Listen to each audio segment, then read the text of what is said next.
today we're going to do a segment on how to, and this is going to be how to load cards in the MagiCard Prima 4 printer. And when we're done doing that, we're going to have the bad photo ID of the day. And a little bit before we get into it about MagiCard Prima 4 printer, it is a retransfer printer. That means the print head does not touch directly to the card. It transfers onto a film that it then transfers over to through a heat process to the card. What this means is you get a lifetime warranty on your print head. So you're never going to have to buy another print head with this printer. You're going to get over-the-edge printing, and this means that it doesn't need a 1/16 of an inch like direct-to-card printers need. So you can get high-quality printing all the way over the edge of it. So if you're looking for a aesthetically attractive card, then this is the printer for you. Comes with a 3-year warranty, and it's the only retransfer printer on the market that has a 3-year loaner. So you're never going to be down too long because we can get you a loaner printer when you need it.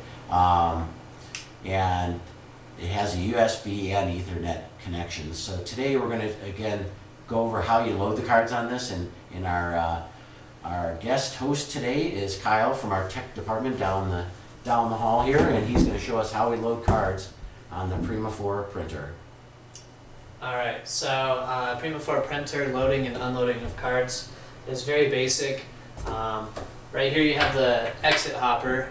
This hopper holds anywhere from 150 to 200 cards depending on the card thickness and style of the card. Over here we have the card hopper. There is a lock and unlock mechanism on the top. Only the front half of the card hopper comes off. Here is a little bit closer look on that lock. It's very simple, easy to use. It has a card weight in it. That way when you get down lower, probably around 10 cards or so, it won't have any issues feeding them, as there would be weight on it. Loading the cards is very simple. That's just an alarm going off saying that there's no cards. It's kind of the same principle for all the printers. Fan the edges of the cards, get rid of static buildup. That always helps preventing misfeed errors.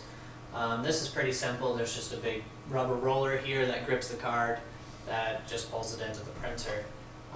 These cards do feed long edge in and prints, on the short edge. So it's a little bit different style of printing and card feeding than most other printers.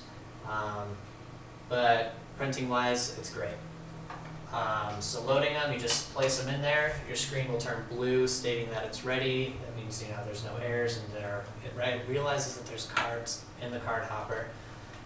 Just slide this, there's grooves. You just slide this in, lock it into place, and you are set to print. All right, thanks Kyle. Yeah. And now here's the bad photo ID of the day. And while you're viewing that, if you have any questions for the Ask Steve show, just submit them to us on Facebook, on our website. And if you're used on the show, we will send you, if your question is used on the show, we will send you a gift. And also, if you could take 5 minutes to compare our pricing to pricing you may already have or pricing you're looking at on anything related to your photo ID system, we will give you a $5 Starbucks card. And just see our website for the details. Our web is idedge.com, and our phone number is 800-798-3343.